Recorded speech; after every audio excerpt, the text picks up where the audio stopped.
than money and larger than other material benefits. Because very often when you go through life, you will find that things don't go your way. And when you have something which is larger than that, larger than what you were chasing on a day-to-day basis, you will find that there is motivation to continue. So that to me is the second P, have a sense of purpose. And if you don't have it, think about it and develop one as you go along. The third one is about having a plan. It's very cool these days to say that, I don't have a plan, the world is very dynamic, I'll take things as it comes along. I can promise you in the long term it doesn't work that way, right?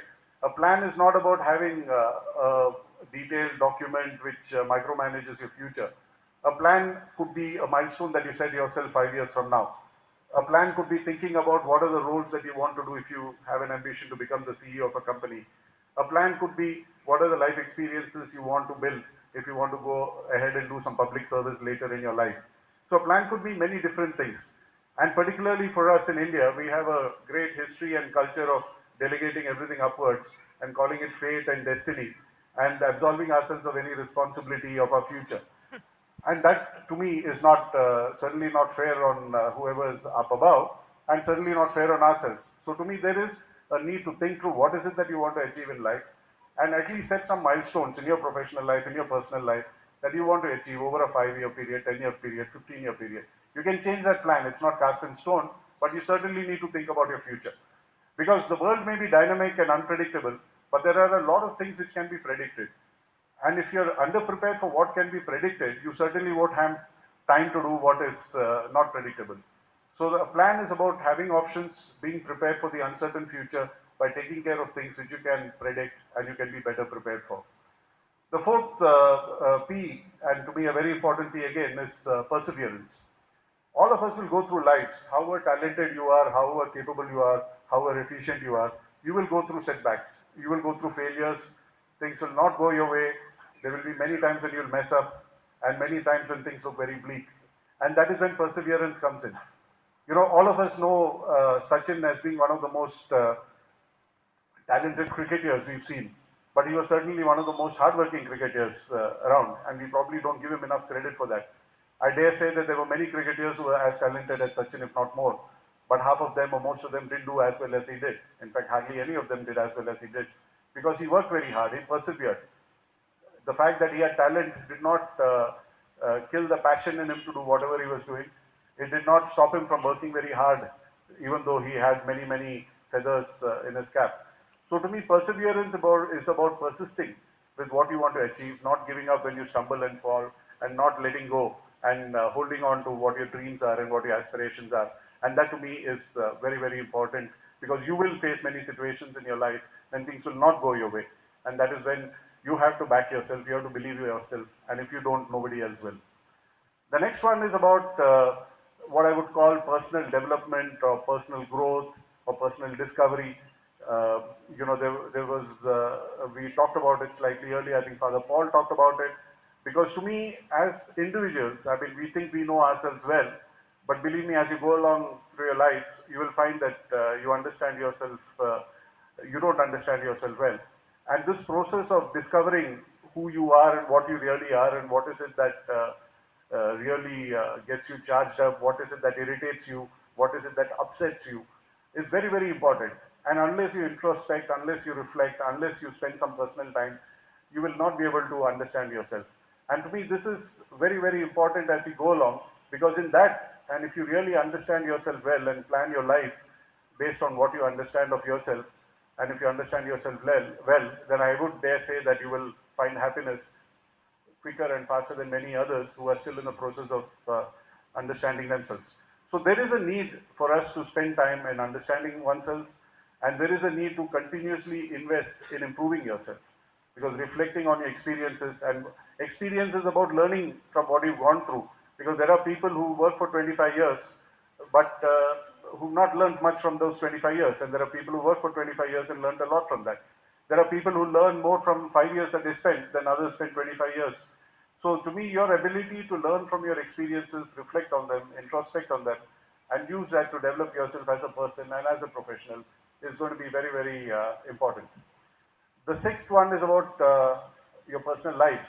At this stage, when you're young, I guess most of you not married, and very eager to work maybe 12 hours or 14 hours a day. That sounds a bit counterintuitive to be, hearing about. Uh, and this is certainly one of those P's where I don't think I've done a great job. But nevertheless, I think it's very, very important.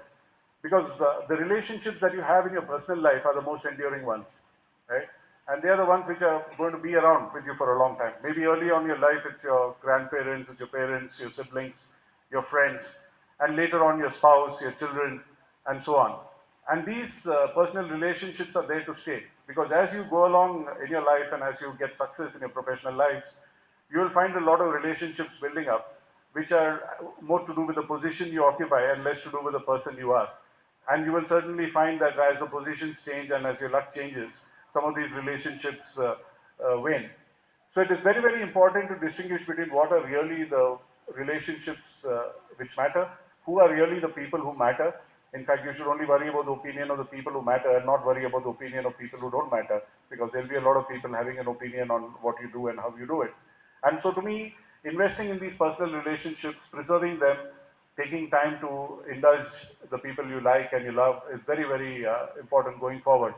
In fact, I dare say that most of your best friends will be the people who are sitting in this hall with you, because all of us see that. I recently went to for the 25th year reunion of my batch, and there were many I was meeting after college for the first time, and it was like we'd never we'd never not seen each other for the 25 years that we had passed out of college from. So to me, the relationships that you build in schools, colleges, your childhood friends are typically those relationships which you can pick up at any point in time, because those are relationships without an agenda. They've known you as a person because of who you are as a person rather than what you are as a person.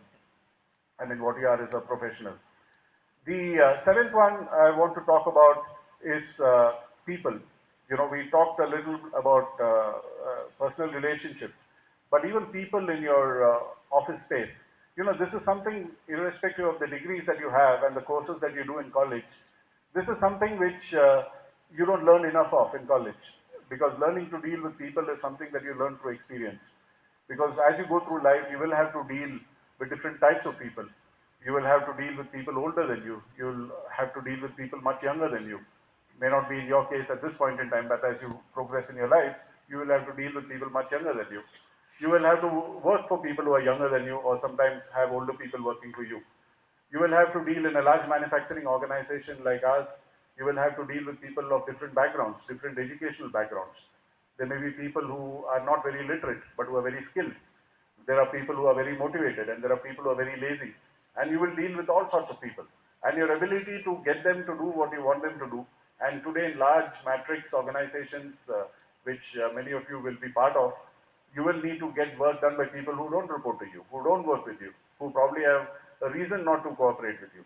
So your ability to influence them, your ability to work with them, your ability to deal with people external to the organization, get things done, becomes very, very important. And dealing with people is something management schools don't teach you enough about, because frankly, there's only that much you can learn from a book, and there is a lot more you can learn from the experiences that you go through. And the last one, and to me, again an important one, is how do you pace yourself? Because to me, if you plan to build a career, if you plan to work till you're in the 50s or 60s, you're looking at 30, 35 year old career. So it's not a sprint, it's a long distance run. So you need to pace yourself well, because otherwise you're going to tire yourself out very fast.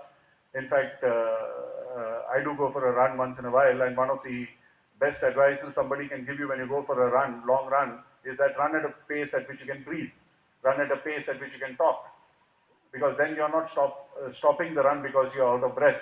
And similarly, when you plan your career, don't run too slow or don't run too fast, because you need to last out the distance.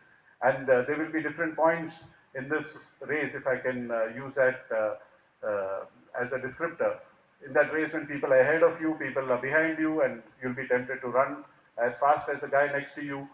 But you have to pace yourself, because you have to last out the whole race, and you have to plan your race better so that you finish at the end wherever you want to finish. But as you go about doing all this, and I think that's very, very important, because this is a new phase in your journey, and you are getting out of college, and many people make the mistake of thinking that this is it. I've got my dream job, and now that's all I wanted to achieve. but believe me, this is the beginning. Because learning doesn't end with college, and learning in many ways begins after you pass out of college. And particularly in today's day and age, cognitive skills are very, very important because the technologies that will be used 10 years from now don't exist today. And the technologies we use today didn't exist 10, 15 years back. So your ability to adapt, your ability to learn, your ability to plan your journey becomes very important. But like with any other journey, very often we get very fussed about the destination and we get obsessed with the destination. And in that obsession with the destination, sometimes we forget the journey. And to me, that's very important because when you go through this professional career that you are embarking on, it's very, very important to enjoy the journey as you go along and to gain from it. It should not happen that you reach the destination and you're a bit disappointed at what you see at the destination, and you also realize that you've not enjoyed the journey. Then it's too late. So to me, it's very important to have fun as you go along, work hard, have fun, enjoy yourself, do it with passion, and keep persevering. All the very best, and I'm sure all of you will do a great job, and all the